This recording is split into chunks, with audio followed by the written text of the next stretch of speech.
নামাজ না পড়লে কি হবে? ইমান ঠিক আছে। বলেন তো ওই ইমানদার সফল হবে। কি থাকবে? ইন্নাল ইনসানা লাফি খুসরিন, নিশ্চয় মানুষেরা ধ্বংসের ভিতরে আছে, ক্ষতির ভিতরে আছে। কারা ক্ষতির ভিতরে? কতক্ষণ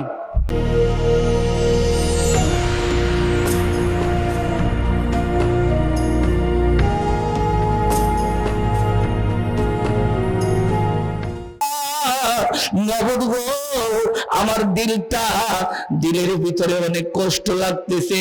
কয়েকটা চিৎকার মেরেছে আধাম, সাথে সাথে আধামের মরণ হয়ে গেছে। যেরকম ওই যে একবার বিবির সাথে মিলছেন, ওই গর্বে হযরত ইব্রাহিম, এখন যিনি বংশের বাদশা, ওনার জন্ম হয়েছে। মুসাফির ডাক দেয়া বলেন, এ বংশের বাদশা ইব্রাহিম, আপনার নানা বসতেন? কয় হ্যাঁ, আমার নানা বসতেন। আপনার নানার আগে কে বসতেন? তার বাবা। তার আগে কে বসতেন? তার বাবা। তার আগে কে বসতেন? তার বাবা। এ বাদশা ইব্রাহিম,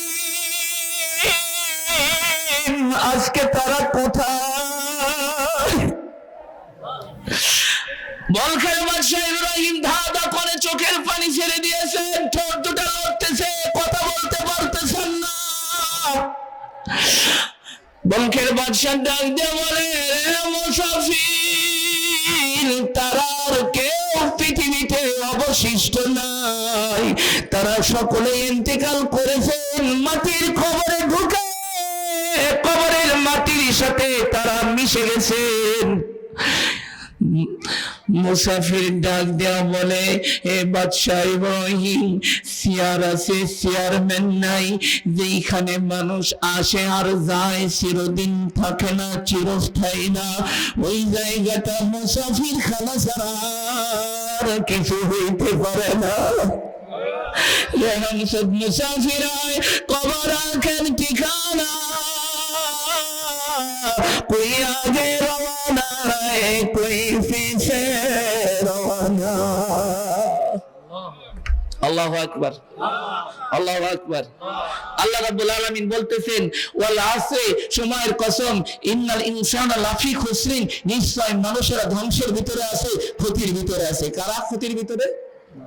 কতক্ষণ আল্লাহ বলতেছেন, ম্যান ইজ ইন লস, মানুষ ক্ষতির মধ্যে আছে, লসের ভিতরে আছে। আল্লাহ পাক পরের আয়াতে বলতেছেন, ইল্লাল্লাযিনা, তারা ব্যতীত। কি তারা? তারা কারা?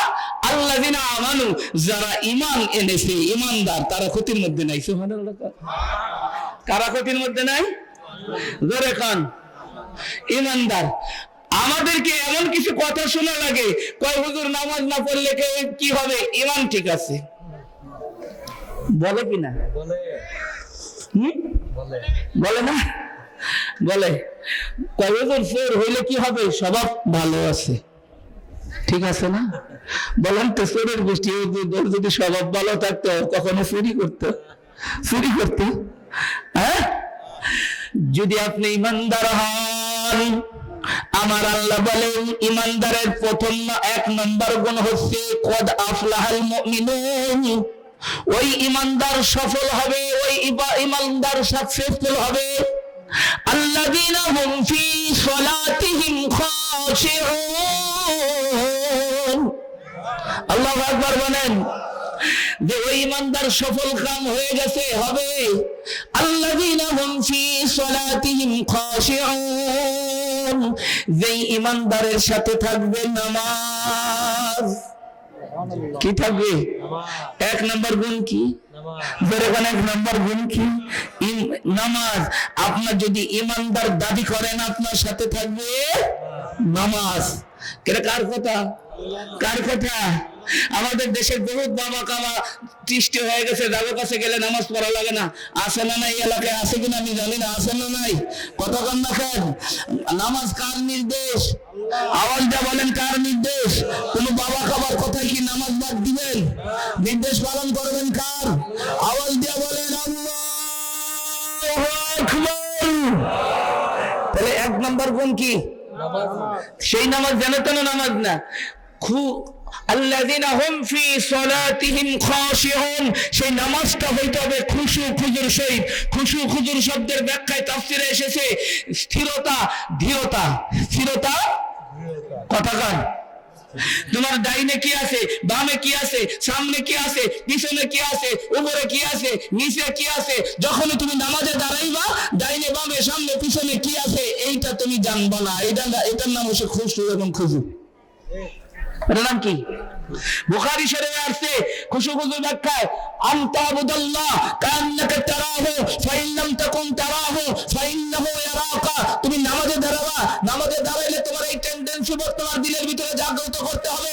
এক নম্বর, হয় তুমি আল্লাহকে দেখে দেখে নামাজ পড়তেছো। দুই নম্বর, নাইলে আমার মাওলা তোমাকে দেখতেছেন। দুইটা খেয়াল থাকা লাগবে, হয় আল্লাহকে আমি দেখতেছি, না হয় আল্লাহ আমাকে দেখতেছেন। আল্লাহর খলিল হযরত ইব্রাহিম আলাইহিস সালাম যখন নামাজে দাঁড়ায় যাইতেন, ওনার হাটের ভিতর থেকে গড়গড়ানির আওয়াজ হতো। বর্ণনায় আছে 1 মাইল দূর থেকে এই গড়গড়ানির আওয়াজ শোনা যেত। ওনার সাহাবী যারা তারা ডাক দিয়ে বলেন, আল্লাহর খলিল, নামাজে দাঁড়াইলে আপনার ভিতর থেকে এরকম বিশাল আওয়াজ হয়, কারণটা কি, কেন এরকম আওয়াজ হয়? হযরত ইব্রাহিম আলাইহিস সালাম ডাক দিয়ে বলেন, আমার সাথী